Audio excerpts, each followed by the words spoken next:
परिवार में किसी की मृत्यु होने पर क्यों नहीं होती है पूजा पाठ, जानिए वजह। हमारे धर्म शास्त्रों में सभी संस्कारों के लिए कुछ विशेष नियम बनाए गए हैं। जन्म से लेकर मृत्यु तक, नामकरण से लेकर अन्नप्राशन तक, न जाने कितने ऐसे नियम हैं जिनका पालन मानव जीवन के लिए जरूरी माना जाता है। ऐसी मान्यता है कि यदि आप इन नियमों का बखूबी पालन करते हैं तो घर में सदैव खुशहाली बनी रहती है। ऐसे ही पूजा पाठ को लेकर भी कई विशेष नियम हैं और यही नहीं, कुछ विशेष अवसरों पर पूजा पाठ की मनाही भी होती है। ऐसे ही एक मान्यता है कि यदि परिवार के किसी व्यक्ति की मृत्यु हो जाती है तो पूजा पाठ वर्जित होता है। दरअसल ये नियम शायद हम सभी मानते हैं और किसी परिवारजन की मृत्यु के कुछ दिनों तक घर में पूजा पाठ नहीं करते हैं, लेकिन इसके सही कारणों का हमें शायद पता नहीं होता है। आइए जानते हैं क्या है वजह। हिंदू धर्म में किसी की मृत्यु के 12 दिन बाद तक के समय को सूतक काल माना जाता है। ऐसा कहा जाता है कि इस समय अंतराल में वो व्यक्ति आत्मा के रूप में आसपास मौजूद होता है जिसकी मृत्यु हुई है। सूतक काल में किसी भी शुभ काम को करने की मनाही होती है और पूजा पाठ भी न करने की सलाह दी जाती है। ऐसा माना जाता है कि इस दौरान परिवार के सभी लोगों को मृतक की आत्मा की शांति के लिए प्रार्थना करनी चाहिए और गरुड़ पुराण का पाठ करना चाहिए। परंपरागत रूप से सूतक काल की अवधि सभी जातियों के लोगों के लिए अलग हो सकती है। यह अवधि 10 से लेकर 30 दिनों तक होती है। अतः अपनी परंपरा के अनुसार उस निश्चित अवधि में घर में ईश्वर की पूजा नहीं की जाती है।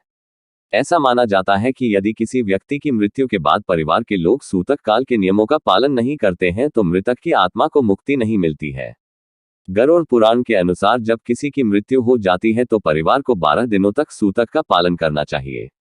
इस दौरान घर में पूजा पाठ न करके किसी पंडित की उपस्थिति में गरुड़ पुराण का पाठ कराना चाहिए और सात्विक धर्म का पालन करना चाहिए।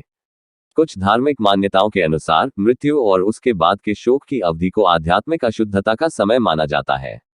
इस समय के दौरान यह माना जाता है कि परिवार आध्यात्मिक रूप से दूषित है और पूजा करना या अन्य धार्मिक अनुष्ठानों में शामिल होना अनुचित है। मृत्यु के तुरंत बाद की अवधि अक्सर भावनात्मक रूप से आवेशित होती है और परिवार के सदस्यों का प्राथमिक ध्यान दुख से निपटने और एक दूसरे को सहायता प्रदान करने पर हो सकता है। इस वजह से आपका ध्यान पूजा पाठ में केंद्रित न हो। यही वजह है कि इस दौरान पूजा न करने की सलाह दी जाती है।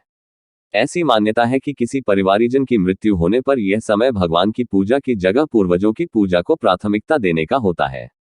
हिंदू धर्म में इस दौरान तर्पण आदि करने की प्रथा है और इससे पितरों को प्रसन्न किया जाता है।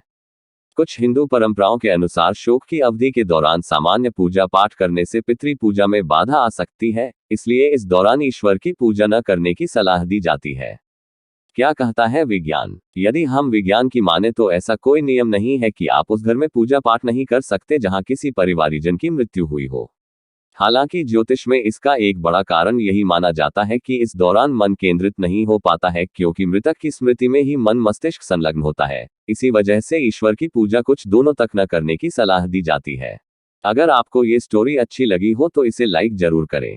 Thanks for watching. ऐसी ही मजेदार वीडियो देखने के लिए चैनल को सब्सक्राइब करें और बेल आइकन प्रेस करें ताकि हमारे आने वाली वीडियो की नोटिफिकेशन सबसे पहले आप तक पहुंचे।